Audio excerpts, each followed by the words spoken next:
introducing the seeds, the GMO seeds, around the world. Exactly. What part does the World Trade Organization play in the proliferation of GMO seeds?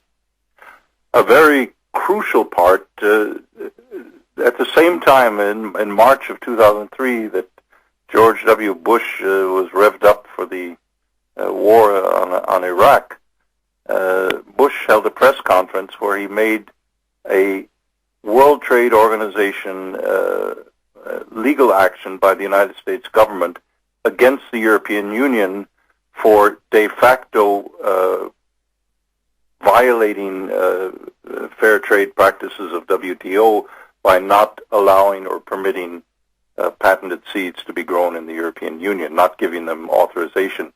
And so the Bush administration used the WTO to try to break down the resistance in the European Union, in Europe.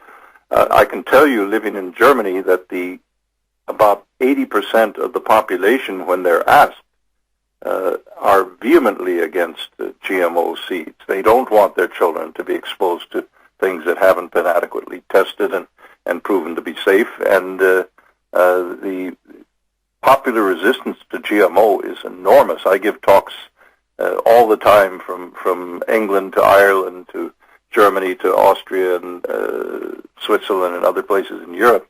And the people are just up in arms against GMO over here. So it's a chance to kind of block this spread of this plague. But the GMO lobby, Monsanto and company, are massively putting pressure, and we can imagine what kind of pressure goes on behind the curtains on the unelected bureaucrats who compose the European Commission. This is the administrative agency for the 27 members of the European Union. And the president of the Commission, Barroso from Portugal, is an ardent supporter of GMO. The former, the agriculture commissioner up until a few months ago, was a tax lawyer from Malta who had no apparent background at all in the aspects of agriculture and food safety, and he very strongly supported GMO. It's simply you can simply follow the money trail according to people who know how it works in Brussels, and you'll find who's controlling whom. Interesting. It's always all about money, isn't it? Yeah, somehow it comes back to that. Right. Now you mentioned also the Green Revolution, and who really is behind that? Well, I'm going to sound like a broken record here, but the Rockefeller family created the Green Revolution. Borlaug, the so-called the Nobel Peace Prize winner for so-called Wonder Wheat and the kind of the poster child of the Green Revolution, worked for the Rockefeller University and the Rockefeller Foundation. He and Nelson Rockefeller, after World War II, went down to Latin America because Nelson and the Rockefeller brothers had the idea, if we can industrialize agriculture in these countries, we can create a monopoly on food the way we created a monopoly on energy with our oil. And that's what I mentioned earlier about the creation of agribusiness at Harvard Business School in a Rockefeller Foundation funded project. Right. And so the Green Revolution, the idea was quite simple. You come in and industrialize these poor underdeveloped countries like Mexico or India and so forth. Later the Ford Foundation got in on the act. But the Rockefeller Foundation had the ultimate agenda. I'm sorry. We're going to a break again. We'll be back after a few words from our sponsors.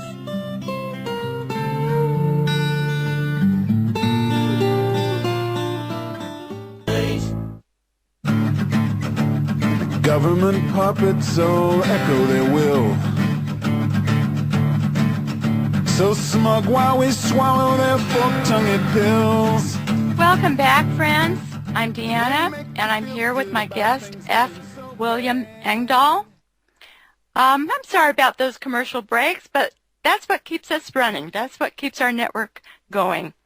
So please continue. You were talking about the Green Revolution and some of the issues revolved around that. Okay.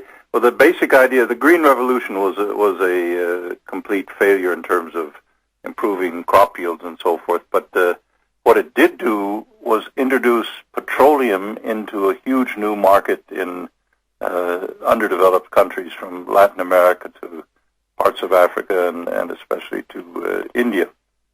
And it also created this industrialized, large acreage, mechanized farming plots of the very rich, very wealthy farmers.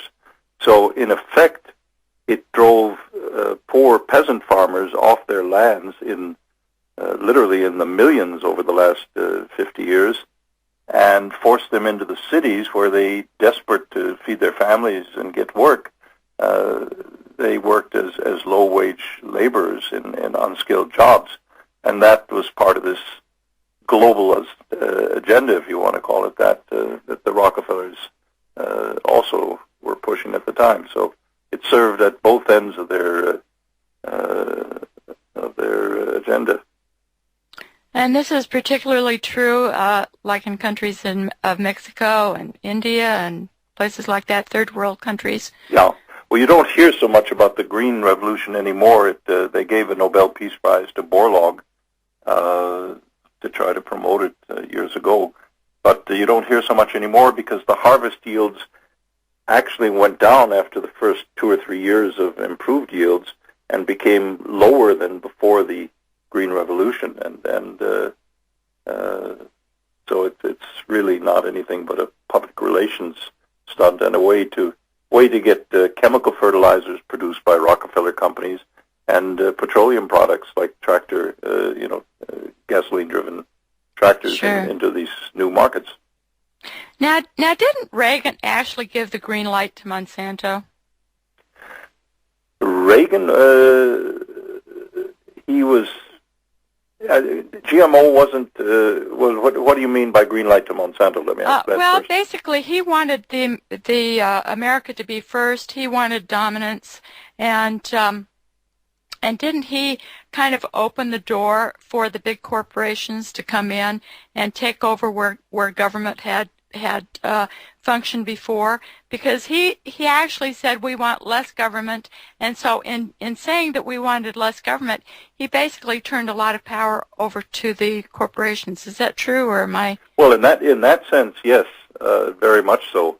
The person who really was running the Reagan presidency was sitting in the vice president's office for the 8 years that Reagan was president. His name was George Herbert Walker Bush. But the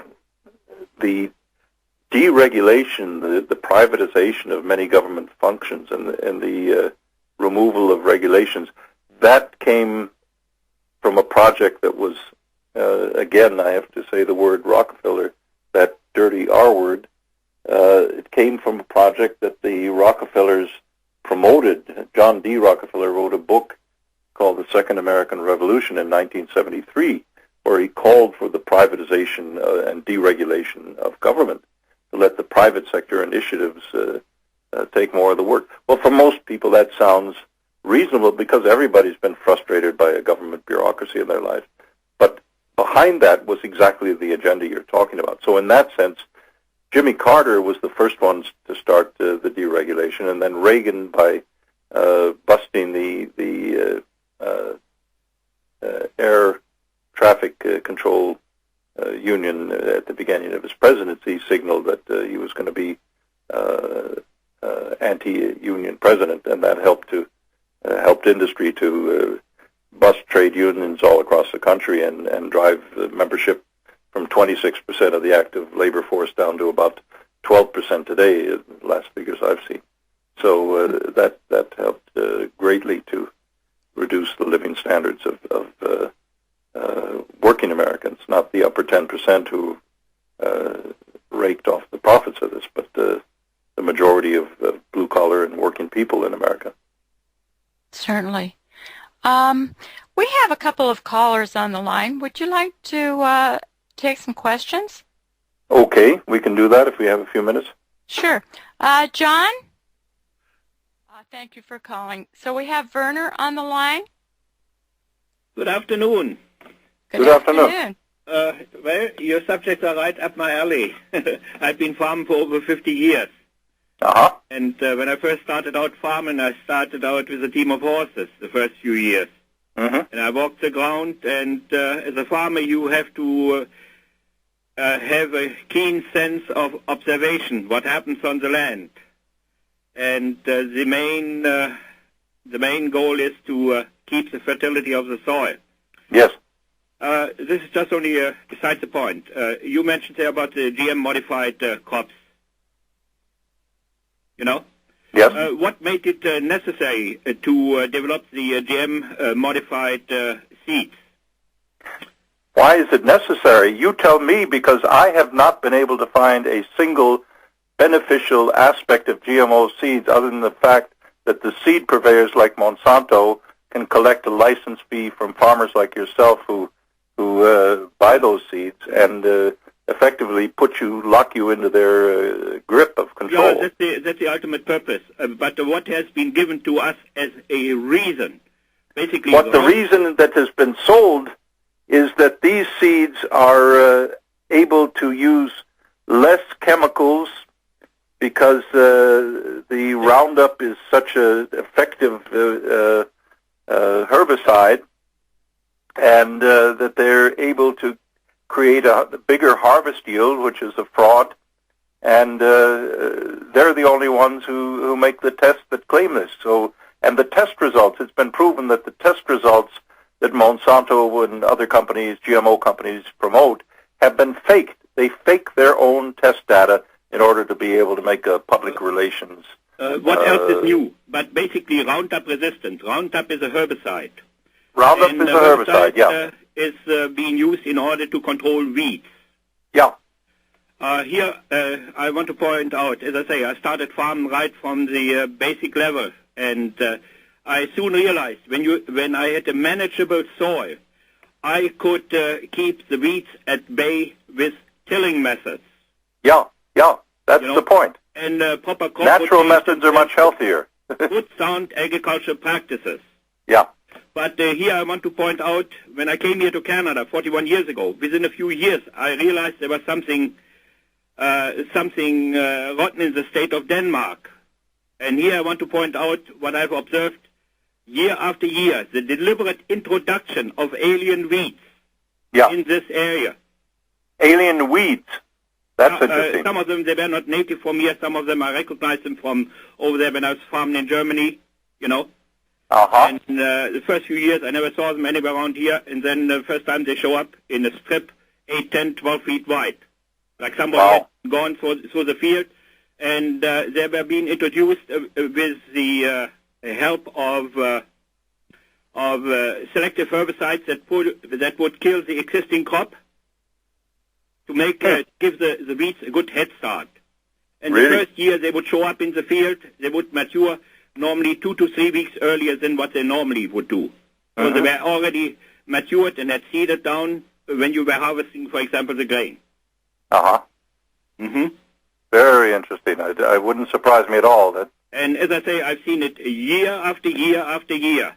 Mm-hmm. And then another can of worms, what I've encountered here, illegal dumping of pesticides on farmland, most of the time by small aircraft. But as soon as those small airplanes came to one of those big flagships of the Provincial Department of Agriculture, you know, they would turn around. There was not one burnt blade of grass on those farms. Mm-hmm. Basically, the underlying idea, you either farm the Monsanto way or we make sure that we get you out of there. Yeah. Yeah, that's the kind of methods that Monsanto is famous for. They hire companies like Blackwater to spy on people who are openly critical of Monsanto methods. And then there comes the other thing in. You probably remember a few years ago the case of Percy Schmeiser. Yes, of course. In Canada, the seed grower. Yeah. And when I heard that his case was in front of the Supreme Court of Canada, and then afterwards with dismay I heard the judgment, I was asking myself the question, and I talked to reporters about it. I said, you fellas, you should look into conflict of interest. Mm-hmm. Possible conflict of interest of the judges at the Supreme Court of Canada. Yeah. If they didn't have any shares in Monsanto.